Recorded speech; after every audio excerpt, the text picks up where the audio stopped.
Every day is filled with choices. You're here because you're choosing to start with a win. Get ready to be inspired, learn something new, and connect with the Win Nation.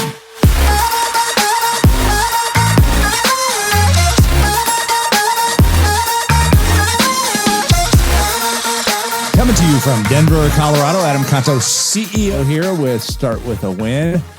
With me in the virtual studio. I'm also a virtual producer.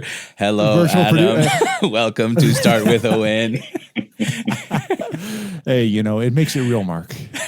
That's right. That's awesome. I'm doing so good, right. Adam. So good. Hey, Mark, how do you like the cold?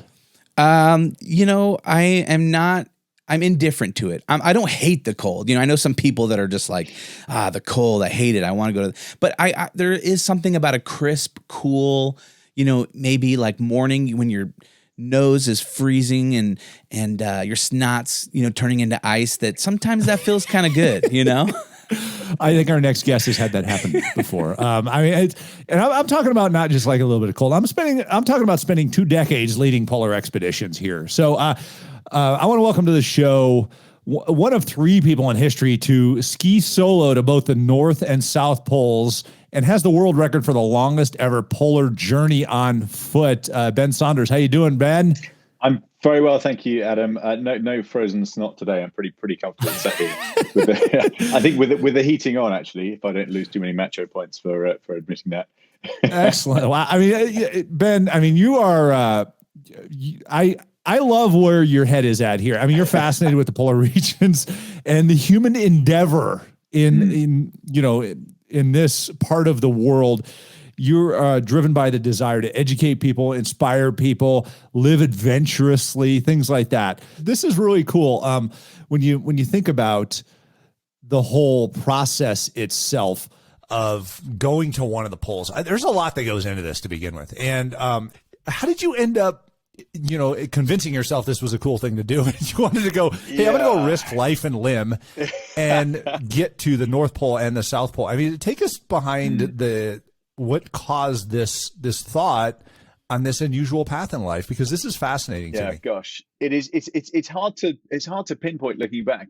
I was definitely one of those kids that did not respond well to being told to sit still in a room with the windows closed and don't say anything for an hour, just listen and remember what you've been told, because it's important for some reason. Always loved the outdoors. I was in the Boy Scouts. I'm not quite sure where the screw came completely loose, but I blame it mostly on a guy called John Ridgway, who is extraordinary. He's 82 now. I saw him, my wife and I saw him last year. I worked for him for a year in my late teens. But John was, back in 1966, he and another Brit with a cool name called Che Blythe. John Ridgway and Che Blythe were the first people to row across the Atlantic in a wooden boat from Boston to Ireland, 93 days, open wooden boat, 2 benches, 2 sets of oars.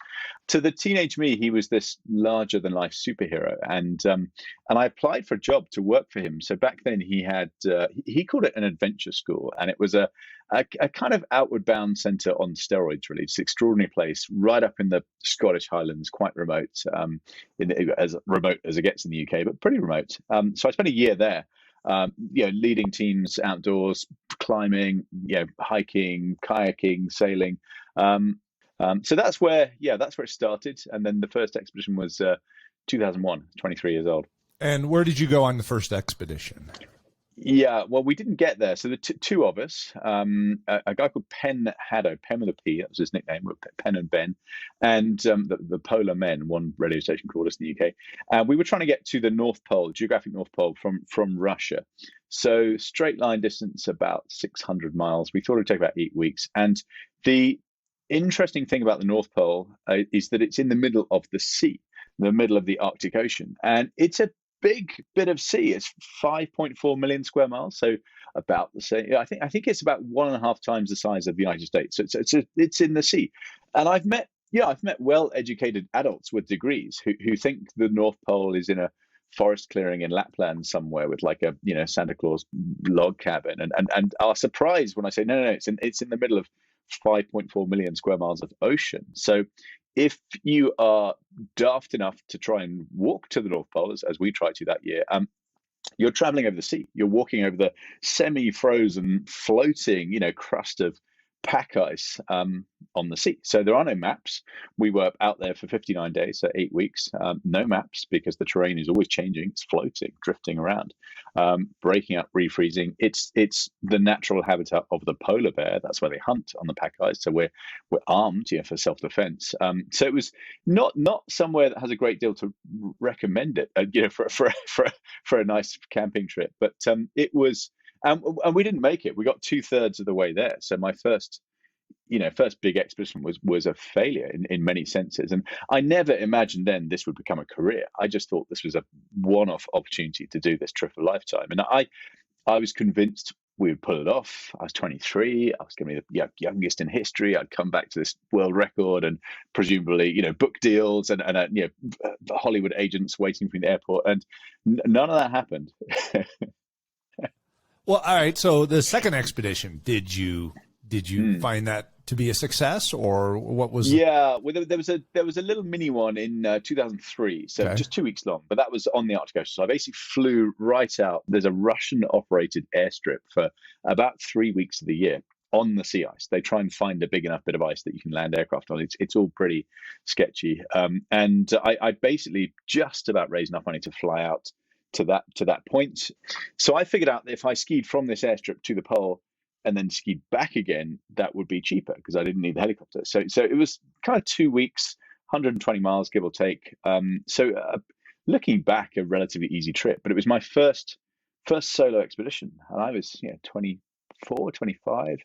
But that was a fundamental trip because I felt the first trip, 2001, 59 days, for almost all of that journey, just felt utterly out of my depth. I thought I knew what I was letting myself in for. I'd had a brief, army career. I was at Sandhurst, which is the equivalent of West Point in the US. Already then had run marathons. I was lifting weights. I thought I was super fit. Thought I was pretty hard. And the day that we landed for that first expedition, it dropped by helicopter at our start point. The ambient air temperature was minus 48 degrees centigrade. So I guess that's probably negative 50 something Fahrenheit. And that's before wind chill. So, and it's just like a different universe, different planet. Nothing could have prepared me. So I was just in shock for most of it at how challenging this was.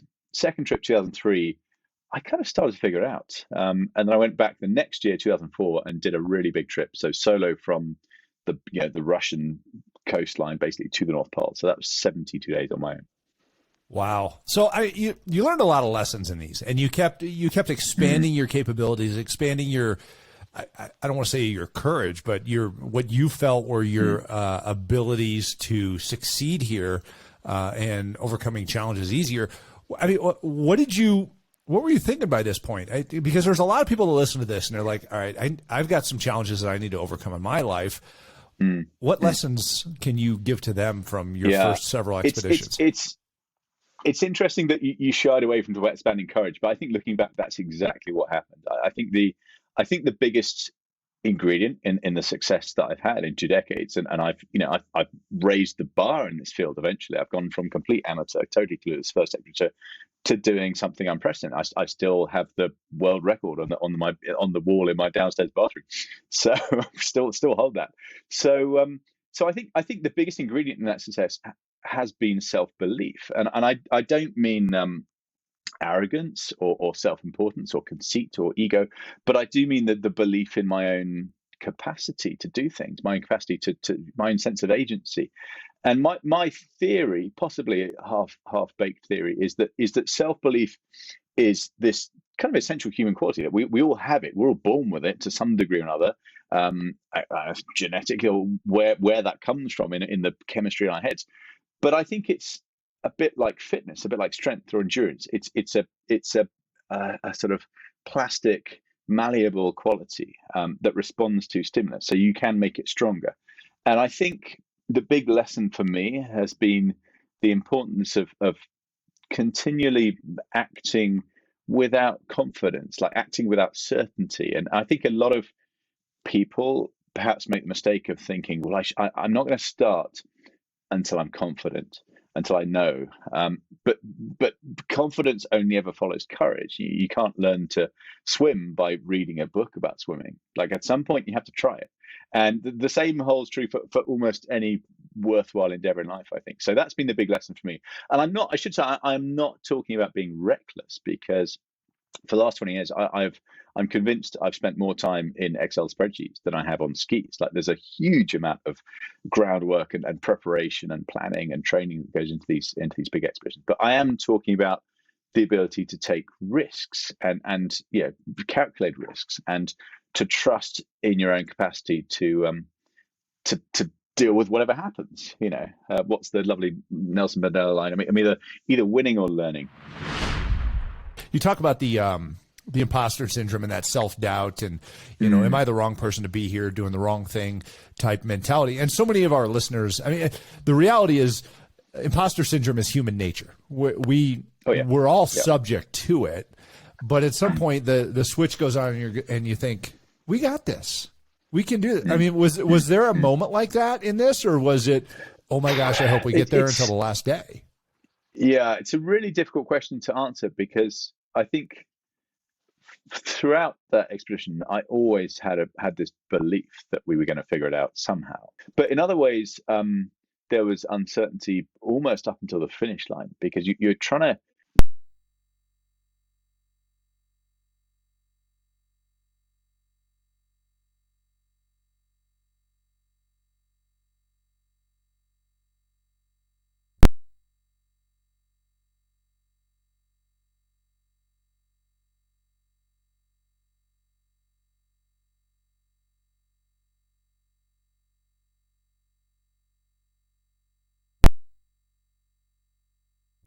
The whole thing really was almost an exercise in efficiency. It was the time, calories, physical energy, and distance, and trying to get the maximum distance that we could for the energy that we had. So we learned very quickly, Taka, my teammate, and I, we learned very quickly that investing energy in getting angry at the weather or getting scared about the crevasse field we could see on the horizon, that was a waste of energy. That was not that was just going to detract from our chance of success. So I guess control the controllables is maybe the kind of one line takeaway there. Be very careful where you're investing your time and energy. And the last year we've all been sat in front of screens. Your screen, if it's connected to the internet, will happily feed you 24 hours a day worth of stuff that will make you angry or afraid or whatever that you can't do anything about. So be careful how you invest your energy and your time. There's some huge lessons there, Ben, and thank you for sharing those to us. That's, when you look at people's challenges that they face every day, and you're right, most of the fears and the overwhelm that is created for us is created for us and shows up on our little device here that we're stuck to. And you've actually been attacking that problem itself, is my understanding. With I accidentally started a business end of last year. So tell us about that real quick. They will be soon. Yeah, so I read a piece in the New York Times about smartphone addiction, and it was one of the tech editors had realized he was spending like 35 hours a week screen time on his phone. Didn't think that was healthy. Found a psychologist to help him out, and wrote this up as an article for the New York Times. And the first intervention she suggested was putting an elastic band, a rubber band, around the phone, and swapping the lock screen for a blank screen with 3 questions, which were what for, why now, what else? I.e., what else could you be doing with your time? So I read this. I went for a run. It was December in the UK. It was kind of cold and wet and dark, and went for a long run. I was thinking about what I'd read, and I thought, well, people spend a lot of money on their phones, and they spend a lot of money on cases for phones, and like a rubber band is just a bit, What if someone made a band? Maybe someone does already. Surely someone's figured this out. But what if someone made a band to go on the phone? So came back home, did some Googling, couldn't find anything like it. So I was like, oh, I better do this.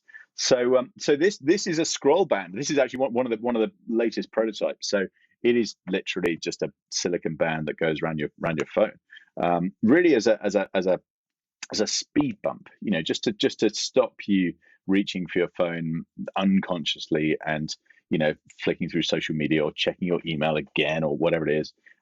So this one, well, I put it on back to front, but I can show you.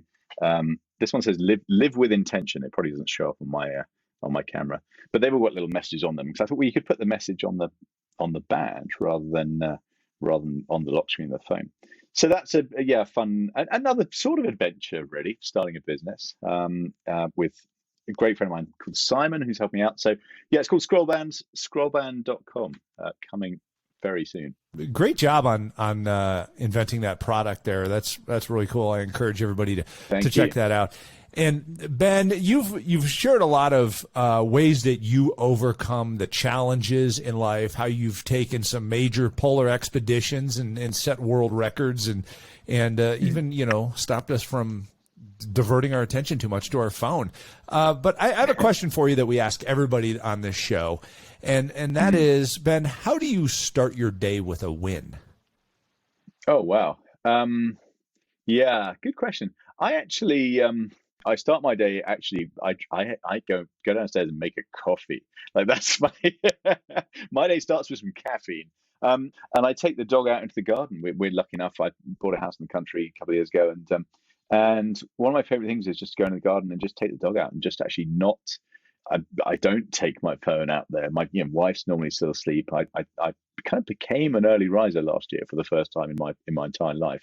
Yeah, get outside and just yeah, I guess in a strange way it is almost meditation. Just try not to think about anything, just appreciating where we live and looking at the trees and the plants and bird song in the morning. So yeah, just a few moments of trying to be present before I then launch into my giant list for the day in my inbox. Awesome. Ben Saunders, thank you so much for being on Start With a Win.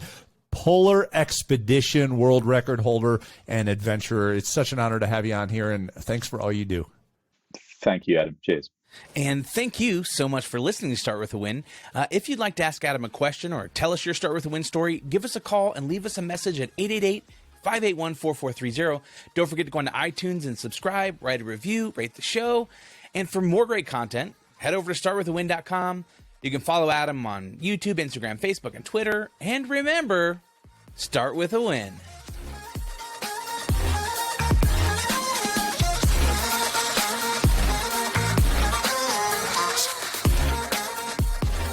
Are we still on with YouTube? Oh, yeah. Hey, everybody who stuck around for the after show. We have an amazing individual on here. This is really cool to have you on here, Ben. So thank you. Yeah, thanks it's so a much. pleasure. Real pleasure. Thank you. You guys. must be a lot of fun to just have a beer with too. I mean, you probably have some amazing stories. Yeah, I mean, my poor wife is just fed up hearing them, but she can do most of it for me. I think just recite the same stories. But yeah, I've been very lucky. Some extraordinary experiences. That's crazy. I had a question, a couple questions actually. One was, do you have to have some sort of like permit or license to like go to the North Pole? Yeah, that's a good question. So North Pole, not really, because you're just on the sea. It's just like the high sea. The ocean. You just do it like Antarctica is interesting. Like nobody owns Antarctica, which is fascinating. It's governed by this international treaty. So why is that? One of the things it's God, good question. I think when this started, but the treaty was signed in the 1950s, and it was at like height of the Cold War. And actually, America and Russia kind of sat down and really got this thing going. And I don't know. I wish I knew more of the history. I wish I knew who actually instigated this. But it's genius. You know, they basically created the largest nature reserve on the planet. And we know now that Antarctica has enormous natural resources. There's coal, there's gas, there's oil, precious metals, so much water, like fresh water, 2.6 million gigatons of fresh water frozen down there, which is, what the heck is a gigaton? So I was trying to work this out a couple of years ago, and I thought, well, what if I divide how much ice there is by how many human beings there are alive on the planet right now, according to Google. How much ice do we have each? Is it like a couple of ounces, or what's the answer? The answer is 3 million tons of ice for every one of us. Every human being on the planet right now has 3 million tons of ice in Antarctica, which is, and I still don't know what 3 million tons of ice is like. It's about 30 aircraft carriers worth of ice for every human being. So the scale of this place is phenomenal, and it is very well managed and protected kind of internationally. So you do need to get a permit to go to Antarctica. and you basically have to prove that you're not completely crazy. You have a plan, and that your plan involves figuring out that you're able to extricate yourself from any trouble you're likely to get into. So you have the budget for aircraft, you have aircraft on standby. So that therefore makes these really expensive camping trips. So that big expedition 2013, 14 was Right. about $2.5 million. Wow. For two guys dragging a sledge, sleeping in a tent every night. Ben, I sent my sister a text and asked her if she'd ever met you. She may have. She was down there 6 times at the Raytheon station or whatever they call it. Yes, yeah, at the South Pole. Yeah. So, well, she would have been either McMurdo or South Pole, or between the two. But the South Pole is extraordinary. It's very strange arriving there on foot after about 2 months of nothingness. I bet, because it almost feels like some kind of weird alien base out of Star Wars or kind of Mandalorian or something. It's there's some really cool technology, radio telescopes, cool, just cool stuff going on, and a lot of activity. It does feel a bit like a space station. So it's a weird feeling getting there. And when Tark and I turned around at the South Pole in late December 2013, before walking back to the coast, we decided we weren't going to set foot in the base. Like we'd been invited, the US government, the NSF said, look, you'd be guests of honor. But we thought somebody else, a friend of mine, a scientist, said, oh, they do amazing cinnamon rolls and like really good cappuccino. And I just thought, if I sit down on a sofa, and just have a cinnamon roll and a cappuccino, you're not going to want to go back. I'm never going to start again. So call the helicopter. That's funny. Too full of cinnamon rolls. It's a special place. And one of the other things I love about Antarctica is that the rare human being that you do meet down there, like they're not normal people. Like it's kind of seems to attract interesting characters and sure. pioneers of all descriptions. Yeah, I can attest my sister that way.